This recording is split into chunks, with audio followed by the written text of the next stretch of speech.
He was very funny, extremely funny. Ron is Nancy Sain's favorite topic. For more than 50 years, she and the retired decorated naval captain were married, raised 4 children. Great stories. Oh, lots of fun stories. Marnie here is the oldest. When her dad was diagnosed with terminal cancer last winter, she moved quickly to help them downsize with an estate sale. I was the one interviewing people. She was the first on my list, and she really sold us. She's referring to Tracy Smith, owner of Attics to Basements in Manassas, Virginia, seen here when the I-Team went undercover at one of her estate sales in October. She spent weeks with us before the sale. They signed a contract promising a 40-60% split, with 40 going to Smith. And last March, Attics to Basements sold the family's belongings in an estate sale in Herndon. They expected she'd pay them their share of the proceeds, more than $9,000, within a month.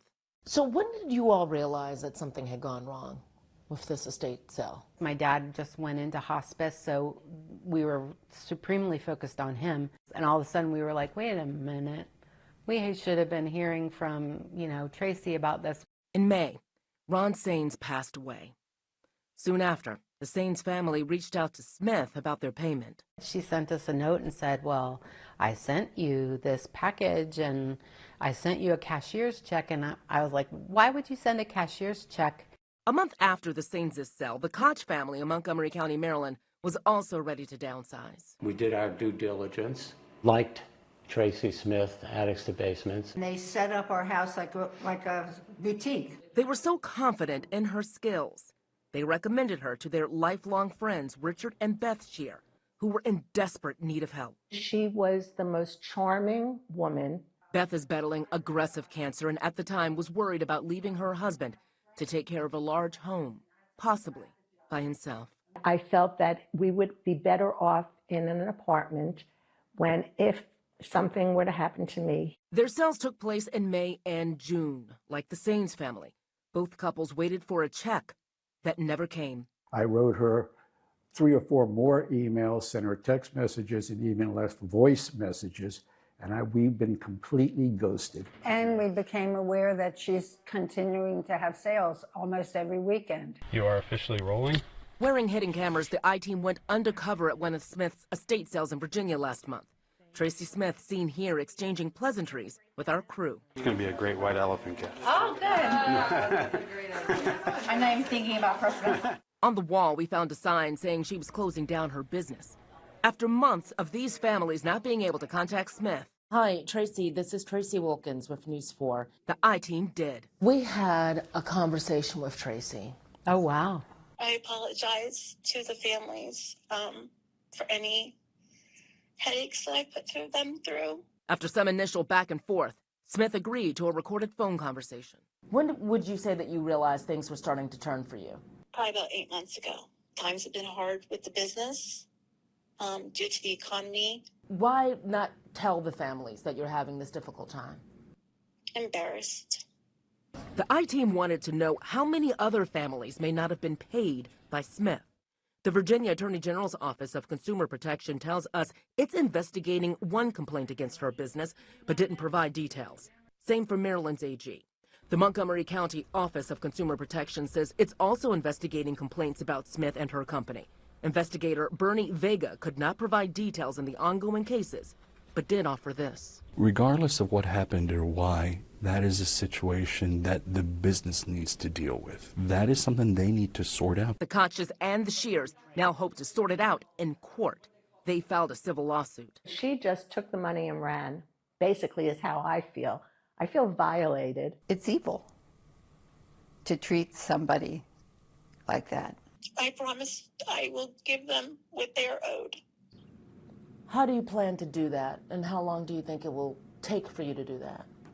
I'm selling my personals so I can go ahead and pay them back. I've mentioned 3 families that we know of.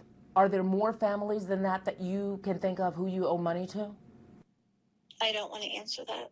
I'm sad for her because it's hard for everybody. I mean, during this whole process, Doge hit our family.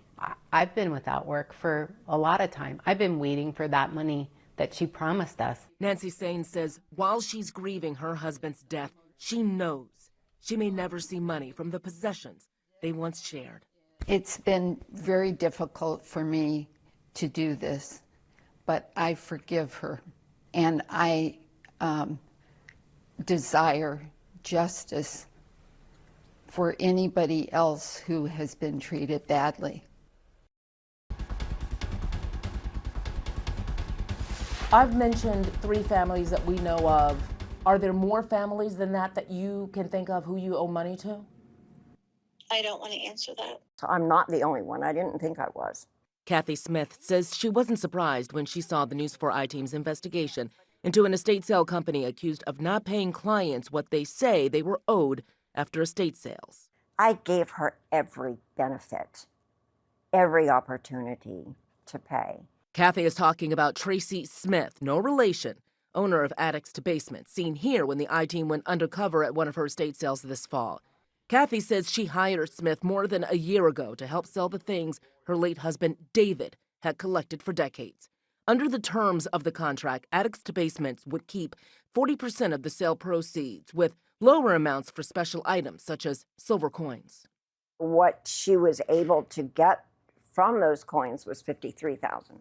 As she talked to the I-Team, she held onto her emotional support puppy, Eve, because what happened next, she says, made her husband's sudden death even more devastating.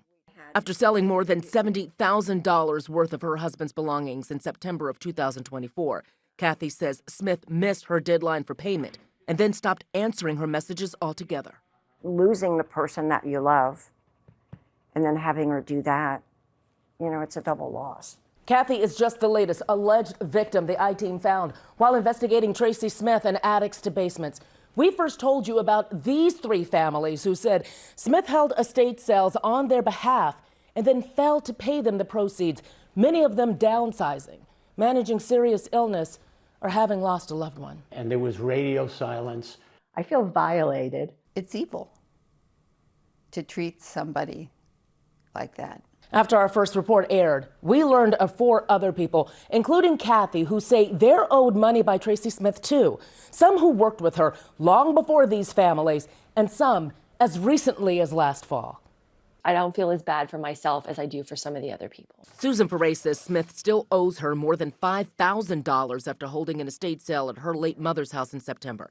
But unlike the others the I-Team has interviewed, Susan says Smith recently acknowledged in a text message that she intends to pay her, but can't now because her business is suffering. And then when I saw your story and realized, no, this is way bigger. She's been doing this for months. The I-Team also spoke with Chanagan Smadbakul, who says Smith still owes her more than $5,000 after holding her estate sale in Bethesda last December. She appeared to be a friend, during the hardship.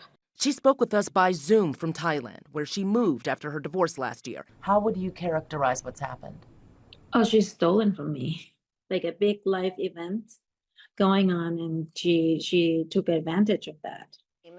That's also how Kathy feels, which is why she got her attorney involved earlier this year after months with no payment. Well, my attorney had her come in to his office and sign a confess judgment promissory note. The I-Team reviewed this document where Smith acknowledged owing Kathy the money and agreed to a payment plan. $4,000 a month. After paying more than $20,000, Kathy says the payment stopped this fall after Smith said she needed surgery and would be out of work until January. Around that time, the I-Team went undercover at one of Smith's sales and found this sign saying she planned to close her business.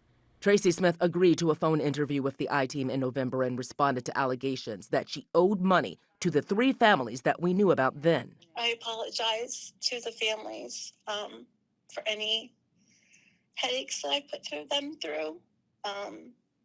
This weighs very heavy on me, just like it does them. And it's because I have all the intentions of doing the right thing and paying them back.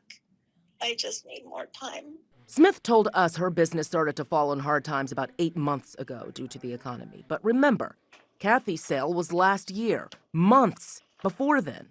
I promise I will give them what they are owed. How do you plan to do that, and how long do you think it will take for you to do that? I'm selling my personals so I can go ahead and pay them back.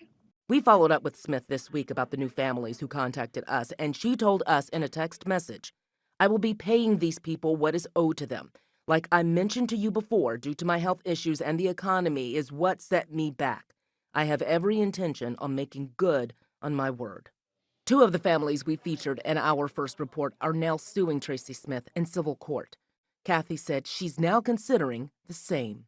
I've talked with my attorney's office, and I said, I think it's time that we file suit. I mean, after learning all this that she's done to other people, I think it's time. Otherwise, I'm probably not going to be getting anything.